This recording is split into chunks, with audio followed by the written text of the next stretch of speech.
Magandang araw po sa inyong lahat. Welcome po sa panibagong video po natin dito sa Makapili TV. Ngayon, pag-usapan naman po natin itong peace talk sa mga teroristang NPA.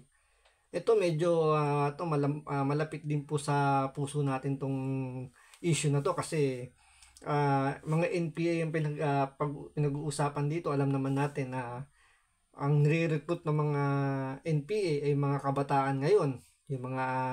May mga anak dyan na nag-aaral sa malalayong lugar, yung mga nasa probinsya. Sila po yung mga nare-recruit nitong mga NPA na to. Kaya medyo malapit po sa akin to. So, ano ba itong ginawa ng gobyerno natin, itong administrasyon na to? At bakit inopen na naman nila yung peace talk dito sa mga terrorist ng NPA na to? So, bago natin simulan yung topic na yan, medyo maglalambing lang ako ng konti sa inyo. Baka pwedeng pakipindot yung subscribe button kung hindi pa kayo nakasubscribe sa channel na to. And pakilike na rin yung video. Wala naman pong bayad to. So, konting lambing lang naman po. So, pindot muna. So, tuloy natin itong topic na to. 6 na taon matapos itigil ang usapang pangkapayapaan sa pagitan ng pamahalaan at mga rebeldeng komunista, nabuhay ang posibilidad ng pagbabalik ng peace talks. Mismong gobyerno at ang legal front ng mga rebelde ang nag-anunsyo niyan. At nakatutok sina Rafi Tima at Ivan Mayrina. Hiwalay pero halos sabay ang anunsyo ng Malacanang at National Democratic Front of the Philippines o NDFP. May pinirmahan silang joint statement para sa pagbabalik ng usapang pangkapayapaan. Nangyari yan itong November 23 sa Oslo, Norway. 4 na taon matapos ipatigil ni dating Pangulong Rodrigo Duterte ang peace talks sa CPP-NP-NDF noong 2019. 5 dekada at iba't ibang administrasyon na ang nakipag-peace talks sa mga rebelding komunista. Pero sa pagkakataong ito, tiwalang Administrasyong Marcos sa unang hakbang din daw ito sa pangmatagalang kapayapaan. Nakita ko personally, there is that kind of commitment and also there is a kind of goodwill on both parties to continue to discuss some principled resolution to end really the armed conflict. So yun ang nakita ko na based on my personal experience that there is we are very confident. I'm very confident that there is something that after this joint statement, we can finally end up with the final peace agreement. Paglilinaw ng gobyerno, unang hakbang lamang ito sa muling pagbubukas ng usapang pangkapayapaan. Kaya sa ngayon, tuloy pa ang pagtugis sa mga armadong grupo. Wala pa rin ng linaw kung magkakaroon ng ceasefire ngayong magpapasko. Pero ang joint communique, isang hakbang din daw para makatuon ng armed forces sa mga bantang panlabas. Pangunahin dito ang umiigting na tensyon sa West Philippine Sea. If this conflict will finally end, your armed forces of the Philippines will be able to shift our focus to external or territorial defense. It's high time because of the world conditions that the volatility of geopolitical security necessitates a defense establishment that is threat agnostic but also geared towards addressing our vulnerabilities.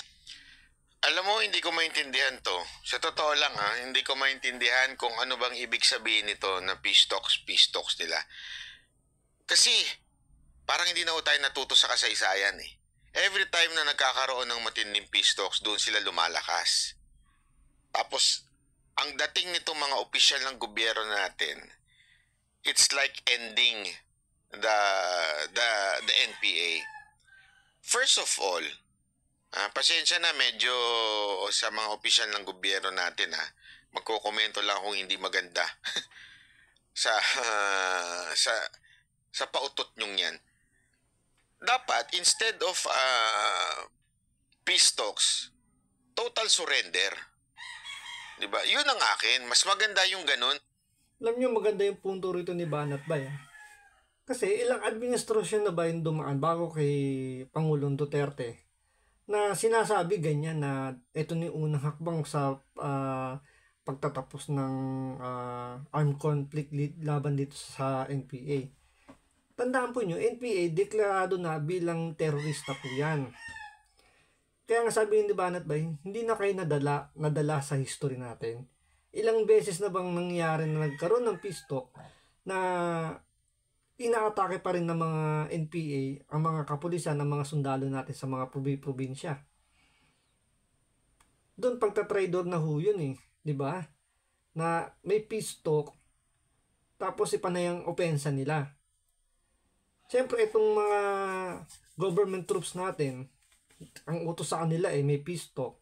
So, yung iba dyan, medyo ang feeling nila parang naka-ceasefire.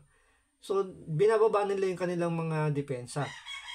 Yan yung sinasamantala ngayon ng mga NPA. Tingnan nyo, yung pagiging nila, yung pagiging tuso nila.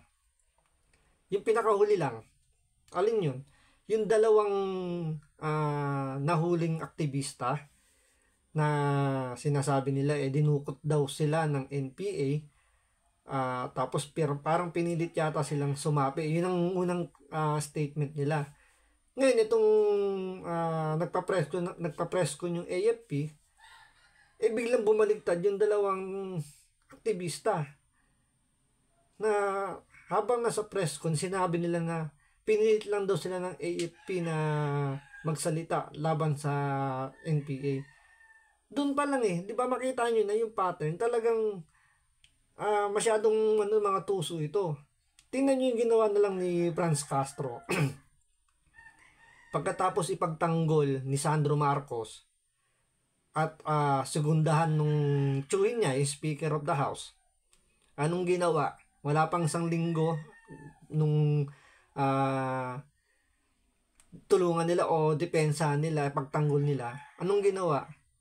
Bilang pumutak. Anong sinabi? May lamat na ang unit team. Diba? Hindi na kayo nadala. Tapos ngayon, maniniwala kayo sa mga terrorist ng NPA na to. Sasabihin, peace talk para matapos na yung armed conflict. Yung sinasabi ni Banat Bay, mas maganda pa Total surrender, matatapos yung ang gusot na yan sa mga NPA. Yung susuko talaga sila, ibababa na nila yung armas nila at iisa ang ating national police, iisa ang ating military, wala nang ibang may hawak dapat. Total surrender dapat. Hindi ho yung peace talks. Mag-uusap na naman kayo, tas lalakas na naman sila. Pagbihira ho kayong pasensya na, pero yung mga NPA, mga traidor ho yan. Hindi ho yung mga yan nabubuhay kasi tinutulad nila sa MILF and MNLF.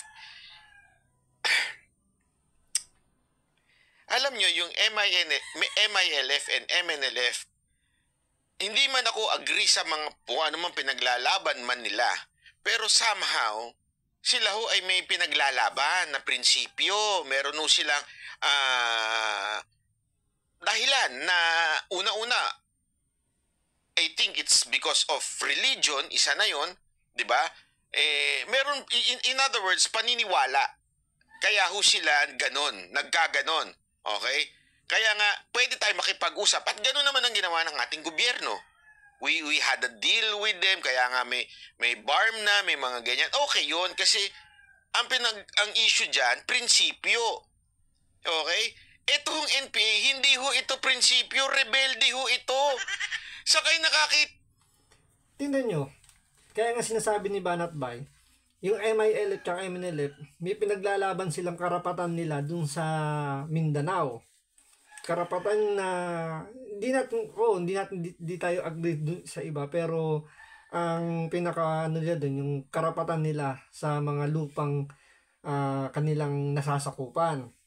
Ngayon itong NPA, ano pinaglalaban nila? Wala. Anong ginagawa nila? Nanununog ng cell site. Sinusunog yung mga bus ng mga private company ron, nag-e-extort. Di ba? Ang dami nang sumukong mga dating NPA. Anong ginagawa? Sila pinagsasamantalahan ng kanilang mga commander. Nakikita nyo talagang yun yung galaw ng mga terorista, tapos makikipag-peace talk. Di ba parang asan yung mga pag-iisip nitong nasa gobyerno natin ngayon? makikipag-peace talk sa terorista. Ano man ang gobyerno to? Kung sino man ang may idea niyan, I really do not understand. Ito ikumpara na lang natin kay Tebes ito. Si Tebes, hindi pa nga convicted, tinawag yun ng terorista. Etong NPA, napakarami ng proven na ginawang crime nito against humanity. Hindi lang pumatay, ng gahasa pa at kung ano-ano pa ang pinagagawa sa ating kababayan. Tapos peace talks, anong katarantaduhan yun? Dapat panagutin. Parang ganun pala ibig nyo sabihin. So pwede magrebelde, pwedeng gumawa ng katarantaduhan. Tapos suko na lang, peace talks na lang tayo pagka okay na. Pasensya na. Sorry kung mapunako po kayo kung sino man ang nasa likod nitong katarantaduhan na ito. Diba, parang hindi na ako kayo natuto nung panahon ni Pangulong Duterte. Siya ang talagang pinakamalapit sa NPA noon, di ba? Naglagay pa nga ho siya ng mga makakaliwa sa kanyang administrasyon. Di ba? Anong ginawa? Tinraidor ang gobyerno ni Duterte noon. Hindi kayo natuto? Peace talks noon, pinapatay yung mga PSG? Hindi na kayo natuto. Anong katarantaduhan ho yan? Pasensya na ho, ha? Kaya nga parang, di ba nila nababalitaan yun? Wala ba siya nakukuhang intel dyan? Nagkaroon ng ginagawa itong mga NPA. Dapat nga, no, mercy tayo dyan eh. Kasi nga, traitor yung mga yan. Pero yung, gaya nga sinabi ni Banat Bay, naglagay na si Pangulong Duterte ng mga, sa gabinete niya ng mga makakaliwa. Anong ginawa? Tinraido si Pangulong Duterte, tinraido ang ang gobyerno ng Pilipinas. Tapos ngayon, peace talk, maniniwala kayo na sincere sila na dito matatapos. Maniwala kayo. Tingnan nyo yung, tanungin nyo yung mga nasa grounds na mga sundalo. Kung pabor sila dyan sa ginagawang peace talk na yan. Mas kinakabahan pa nga sila eh. Bakit? Sila yung maharap sa mga sa mga NPA. Sila ang nakikipakbakbakan dyan eh. Ngayon, gagamitin ng mga terorista itong peace talk na to para lamangan itong mga sundalo natin. Hindi, wala ho talaga eh. Wala ho sa, alam mo, iniisip ko na, iniisipan ko ng logic kung saan nanggagaling itong ating mga opisyal na to. Hindi ko talaga ho, malubos maisip, saan kayo nanggagaling? Anong pautot yan? Bakit may peace talks na, unless, when you say peace talks, ang ibig sabihin nyo, ay susuko na itong mga NPA. Okay yun kung ganon. Payag ako doon. Parang, sabihin, agree ako doon kung ganon ang mangyayari. Di ba ho? Yung susuko na sila. Pero kung peace talks lang para lang may mga agreement, hindi mo na hindi naglalaban, ano naman kalokohan niya? Akala ko ba terorista yung mga yan? Tapos, at ano yan, ang dami na hong di ba ngayon nga meron pagdinig na sa Senate tungkol ho dun sa mga ni-recruit na mga estudyante. Di ba? Doon pa lang abuse na sa ating mga kabataan. Ni-recruit. Di ba ho? Di ba? Ito na lang hindi ho ba kayo natuto dun sa mga kwento ng mga tinarantado at minulestya nitong mga rebelde na to? Pasensya na ho kayo ha. Pero katotohanan ho ito eh. Ito ho'y reklamo mismo. Di ba? Ewan ko ba Naalala niyo yung mga magulang na pumunta pa sa Senado nun, na umiiyak, na hinahanap yung kailang mga anak, yung pala nasa bundok na. Nung nakita na nila rito na na-rescue, ang mga anak nila ayaw na sumama sa mga magulang kasi na-brainwash na. Yun yung patotoo talagang nangyayari yan. Pero itong mga mambabatas pa, hindi, sabihin natin mga mambabatas din, kasama rin sila. Parang nagbubulag-bulagan na hindi totoong nangyayari yun. Pati ba rin kayo, nabudol din nitong mga, mga NPA na to. Ito nasa gobyerno natin ngayon. Yung namumuno ngayon dyan, hindi yung hindi sa NTF-ELCAC ka. Yung ibang tumatrabaho sa PISTOC, hindi ba kayo naniniwala sa mga kwento ng mga magulang na yung mga anak nila binitbit papunta sa bundok? Maawa naman ho kayo. Hindi ko talaga maintindihan Kasi naalala ko noon, nung panahon na ini-interview namin yan, ang nagdala pa nga niyan sa radio station, mga opisyal ng gobyerno na nasa AFP.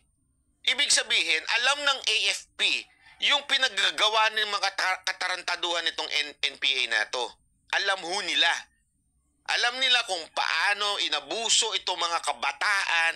Alam nila kung paano talaga sila ginamit. Alam mo nila yung mga crime na ginawa nitong mga to. Tapos, ganun-ganun lang? Okay na? Bakit? Sabi nito, because they want Sara to fail as co-chairman ng NTFL. Oo nga eh. Alam mo,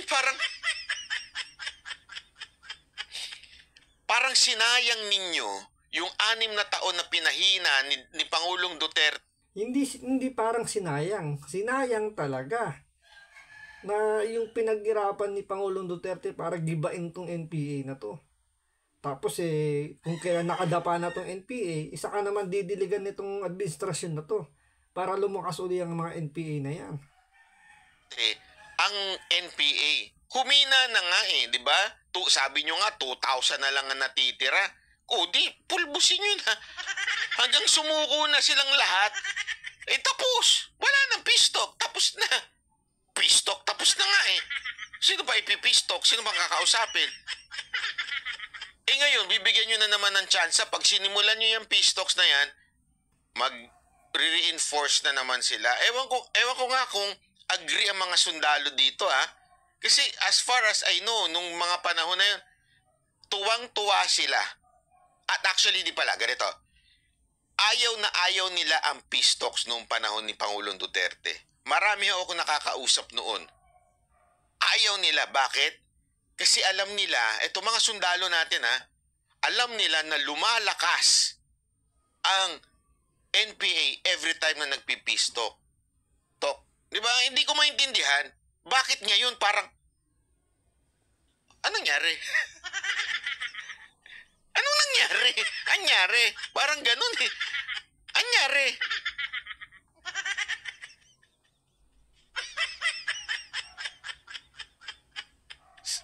Sinong nakapasok sa gobyerno na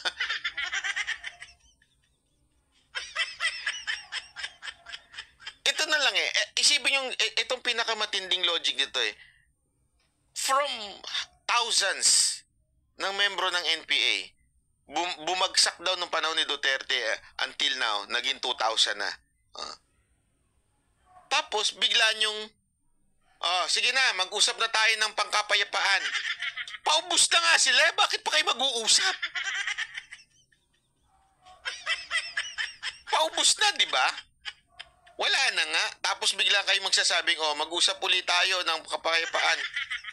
Pati nila nyo, sumuko na kayo kasi 2,000 na lang kayo. Kaya nga bakit hindi na lang ganun yung gawin nila, no? Na kukunti na nga lang Tingnan nyo na lang sa kamara, sa Congress natin. Dati ang daming makabayang black na yan. O ngayon, ilan na lang sila? 3 na lang. Nung panahon ni Duterte. 3 na lang sila ngayon. O ngayon, dahil magpipistok na ganyan, baka susunod na eleksyon, madagdagan yung makabayang black na yan. Tingnan nyo. Kasi nga masyadong binibaby. Hindi kasabihan nga tayo, di ba? Ang germs hindi binibaby, pinapatay.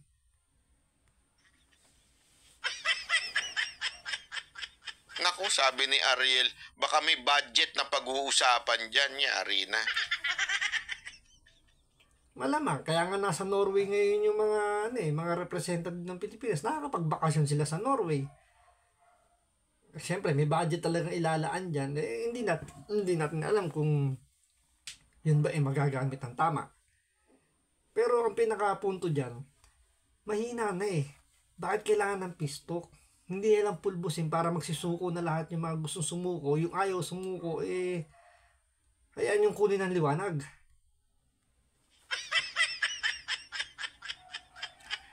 Anak ng pistok ko ito. Ano ba ito? Isda? Pag-usapan natin yung mga isda, ganon? Need ng budget sa pistocks. Nako, yun.